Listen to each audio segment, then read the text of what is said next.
Bloom's taxonomy has shaped the way educators view the education system. In the late 1950s, Benjamin Bloom developed a classification of levels of intellectual behavior important in learning. Nearly 40 years later, one of Bloom's students updated the taxonomy to what it is today. While the concepts remain the same, Bloom's revised taxonomy focuses on verbs associated with student learning rather than nouns. As you can see, the levels of Bloom taxonomy are as follows: remembering, understanding, applying, analyzing, evaluating, and creating. Why is this important? Well, Bloom's taxonomy allows for higher order thinking in the classroom. This happens by breaking down the thinking that occurs in the classroom into a pyramid-like tier system. Each level of the system is important, and we will cover each level as this presentation continues. The lowest level of thinking in Bloom's revised taxonomy is remembering. The remembering stage is when memory is used to produce definitions, facts, or a list to retrieve material.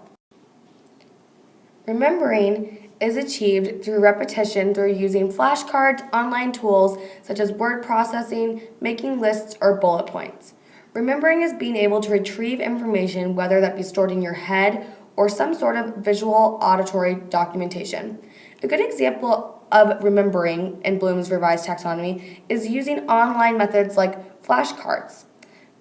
In a second grade classroom, you may see students using math flashcards to help them remember their math facts that they have learned previously in their classroom in the weeks prior. The next stage in Bloom's revised taxonomy is the understanding stage. During the understanding stage, students should be able to summarize, interpret, predict, and execute. Using My Big Campus, students will be able to communicate and discuss with their peers, making predictions about what they think will happen next. The next stage in Bloom's revised taxonomy is the applying stage. The applying stage is when skills are used in order to understand an idea even further through executing and implementing. You apply learned material used through products like models, presentation, interviews, and simulations. Adjectives like executing, playing, uploading, and sharing are used in applying in Bloom's revised taxonomy.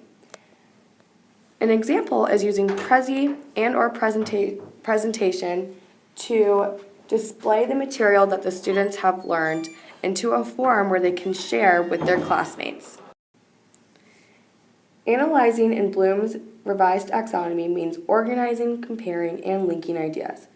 Basically, analyzing is breaking down the material into separate parts and deciding how the material relates to one another, leading towards the overall purpose. An example of analyzing material is having students vote on mathematical concepts using SurveyMonkey. Through SurveyMonkey, they can then take their results and create a graph on KidsZone, create a graph to demonstrate their data. The evaluating stage of Bloom's revised taxonomy includes making judgments based on the criteria and checking and critiquing the work. The evaluating stage includes considering adding content and getting rid of content. As an example in class, students could use a forum like Edmodo or even an e-portfolio and share their findings with the class to expand ideas and pick and choose together what methods are best to use when solving math problems. The final stage of Bloom's revised taxonomy is the creating stage. In the creating stage, all of the ideas come together to form a completion of thoughts and ideas. Planning, producing, constructing are all adjectives used to describe creating, and all the other stages of Bloom's revised taxonomy should be used in this final stage. An example of using creating in Bloom's revised taxonomy would be to make and explain everything. And explain everything would demonstrate the student's understanding of counting money and relating this to real-world experiences. This would be achieved by demonstrating knowledge and ideas that have been critiqued and condensed and altered throughout Bloom's revised taxonomy. One of my favorite examples of Bloom's revised taxonomy is the chart to the right.